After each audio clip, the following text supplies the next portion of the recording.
Xoş gördük əziz dinləyicilər. Mən bu dəfə də dostlarımızın istəyi sayəsində bir qardaşımız da məndən istəmişdi ki, Yusif surəsi haqqında bir bu köynək məsələsi barədə bir fikir bildirim. Əlbəttə bugünkü mövzumuz da dini mövzu olacaq və bizim üçün, Azərbaycan xalqı üçün çox vacib bir mövzudur. Niyə görə vacib bir mövzudur? Bu günləri qəbirlərdən nəsə istəmək, hər hansı bir imama təvəssül etmək, kimdənsə nəsə ummaq məsələsini adətən bu ayədən müşrik qardaşlarımız bu ayəyə istinad edilir və mən də istəyirəm bu mövzudan danışam. Birinci istinad etdikləri mövzu Yusif surəsi 93-cü ayədir. Deyirlər ki, Yusif əgər köynəyini göndərib Yaqubun gözləri açıldısa, baxın görürsünüz, əgər Yaqubun o köynək Yaqubun gözünü açdısa, demək ki, hər hansı bir imamın qəbrindən, hər hansı bir şeyxin qəbrindən və yaxud da heç vaxt Həzrət Əlinin iştirak etmədiyi, gəlmədiyi əli ayağı pirindən, zəncirli pirdən nəsə istəmək olar. O da şəfaət verə bilər. Bunu bu formada izah edirlər. Bu ayəyə istinad edirlər. İkinci ayə hansıdır? Ali İmran surəsi 97-ci ayədir ki, Allah Teala orada buyurur ki, İbrahimin orada aydın nişanələr vardı və İbrahimin məqamı vardı. Və bu firqə alimləri, firqə mollaları da bunu bu formada izah edirlər. Bu formada özlərinə bəraət qazandırmaq istəyirlər. Baxın, İbrahimin məqamı bir pirdir və Allah deyir ki, get o pirə ibadət eləginən. Bunu da bu formada izah edirlər və mən istəyirəm bundan danışım və çox vacibdir bizim Azərbaycan xalqı üçün. Bir uzun mövzu ola bilər, amma mən çalışacağam bunu çox qısaldım və əsl məğzi sizə çatdıra bilim. Əvvəla bütün bu ayələr Allahın dəlilidir. Bu ayələrdə Allahın dəlili vardır. Amma digərlərində, hər hansı bir pirlərdə heç bir Allahın dəlili yoxdur. Burada aydın məsələ bir Quran ayəsi var. Gəlin Yusif surəsi 93-cü ayədən başlayaq ki, Yusif əleyhissalam buyurur ki, apar günə bu köynəmi atamın üzərinə at günə, atamın gözləri açılsın. Baxın, birinci gəlin bunu izah edək. Əvvəla bugün şəhid ailələrimiz var, Allah onları qəni-qəni rəhmət eləsin. Görürsən ki, ana öz övladının paltarının qoxusu ilə yaşayır, onu iyniyir, düzdür? Paltarımı. Yusif əleyhissalam da burada deyir ki, mənim atamın gözləri ona görə tutulur ki, mənim yoxluğumdan.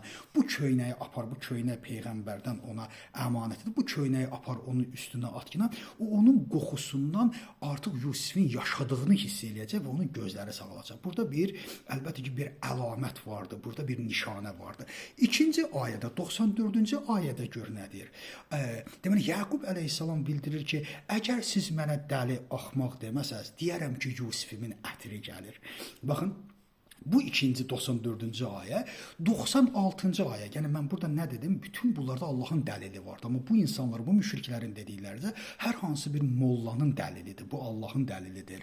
Demək, 96-cı, Yusif söz 96-cı ayədə isə deyir ki, müjdəçi gəlib köynəyi onun üzünə atan kimi gözləri açılanda o dedi, məgər sizə deməmişəmmi ki, Yaqub deyir ki, məgər sizə deməmişəmmi ki, mən Allahdan sizin bilmədiklərinizi bilirəm. Bax, bütün bu mövzu burada tamamlanır ki, Allahdan bilmədiyinizi mən bilirəm. Deməli, bütün bunlar Allahın dəlilidir, Allahın işarəsidir, Allahın əmridir. Və bunu da 96-cı ayədə Yaqub bildirir ki, mən Allahdan gələn şeyləri mən bilirəm, siz onları bilmirsiniz ki, mən rəsulam. İkinci ayəyə gəlirik, Ali İmran surəsi 97-ci ayədə ki, orada aydın nişanələr, İbrahimin məqamı vardır. Oraya daxil olan təhlükəsizlik təmin olunar. Təsəvvür Kəbəyə daxil olan təhlükəsizlik təmin olunar. İndi gəlin biz burada İbrahim əleyhissalamı tanıyaq. Niyə İbrahimin məqamı bu qədər önəmlidir? Burada bir mənəvi məqamdan gedir. Onun durduğu yerdə ibadət etməkdən söhbət getmir. Gəlin İbrahimi tanıyaq. Allah Teala 67-ci ayədə Ali İmran surəsi 67-ci ayədə buyurur ki, İbrahim nə Yəhudi idi, nə Nəsrani idi, nə Xristiyandı. O yalnız hənif idi, batindən haqqa tapılmışdı. Əvvəla İbrahim əleyhissalamın məqamı ondan ibarət idi ki, o batindən haqqa tapılmışdı. Niyə batindən haqqa tapılmışdı? İbrahim əleyhissalamın dövründə heç bir din yox idi. Yalnız 100 Allahlı, çox Allahlı din vardı və bütpərəstlik idi. Hər şey batil idi. Ancaq İbrahim bütün bu batildən haqqa tapınaraq hənif oldu. Hənif olduğunu. İbrahimin məqamı budur. İbrahimi səciyyələndirən xarakter budur. Və yaxud da ki, 95-ci ayədə deyir ki, Allah doğru söylədi. Odur ki, İbrahimin hənif dininin ardınca gedin. O müşriklərdən deyildi. İbrahimin məqamından biri də bundan ibarət ki, o müşriklərdən deyildi. Və hər kəs üçün bir nümunə idi İbrahim əleyhissalam. Nəyi ilə? Hənif olmağı ilə. Və əlbəttə ki, sizin üçün ən doğru din İbrahimin dinidir. Onun arxasıca gedin. Çünki o hənif idi deyə Allah Teala burada buyurur bizə. Baxın, İbrahimi dəyərləndirdiyin orada aydın nişanələr vardı. Bu İbrahimin məqamı var. İbrahim həm də vəhdətin simvoludur.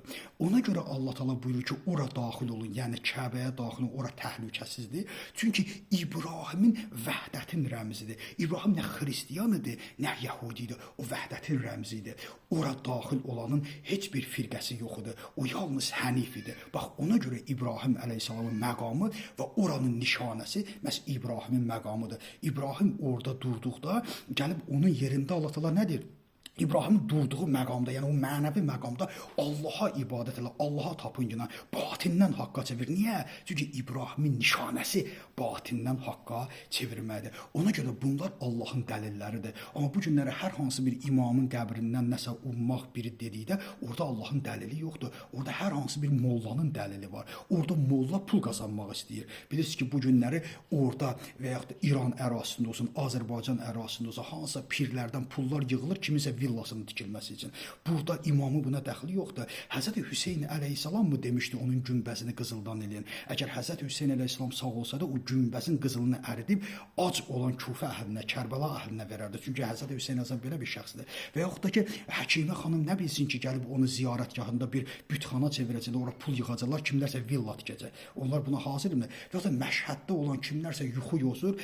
Aləmi rüyada gördüm ki, İmam Zaman və yaxud da ki, İmam Musa Kazım əleyhissalam güya haçansa görüb ki, kim mənim qəbrimdən nəsə istəsə mən verəcəm. İmam Zaman və yaxud da ki, Mehdi və yaxud da ki, digər 7-ci imam kimsəyə uşaq paylayan deyir, kimsə institutda salan deyir. Ona görə də bunlar hamısı imamların üzərinə atılmış bir ləkədir və hər kəs bu pirlərdən pul qazanır. Bunlar pul qazanma vasitəsidir. Ona görə də bu cür ləkə yaxmalar həyata keçirilir. Amma bu dediyim ayələr isə istər köynək olsun, istərsə də İbrahim məqamını mən sizin üçün izah etdim. İkinci bir məsələ. Bu günləri Allah Taala deyir ki, biz Bakirə Məryəmdən doğduq. İsanı Bakirə Məryəmdən doğdu, düzdürmü? İndi bu günləri bir Tükəzban xalanın oğlu İskəndər gəlsə desə ki, mən Bakirə Tükəzbandan doğmuşam. Kimsə ona inanar? Yox. Hamı deyəcək ki, dəlilini göstərginə. Sənin atom var, biz tanıyırıq. Hamı gülər ona, düzdürmü? Amma biz İsa Bakirə Məryəmdən doğdu deyə dəlil axtarmır. Niyə? Çünki onun dəlili Qurandır. Onun dəlili Quran olduğuna görə hamı Qurana sığınır və heç kəs də desə ki, mən Bakirə filan kəsdən doğmuşam, heç kəs ona inanmayacaq, çünki dəlili yoxdur. Amma İsa əleyhissalamın dəlili isə Allah deyir, biz qüdrətimizin əlaməti olaraq mən onu Bakirə Məryəmdən doğdum. Bu dəlildir. Quranın bu ayələri də Yusifin köynək məsələsi də Allahın dəlilidir. İbrahim əleyhissalamın məqamı da Allahın Quranda verdiyi dəlildir. Amma hansısa pirlər, hansısa kiminsə qəbirləri isə Allahın heç bir dəlili orada yoxdur. Orada yalnız və yalnız hansısa mollaların dəlili vardır. Təşəkkür edirəm diqqətinizə görə.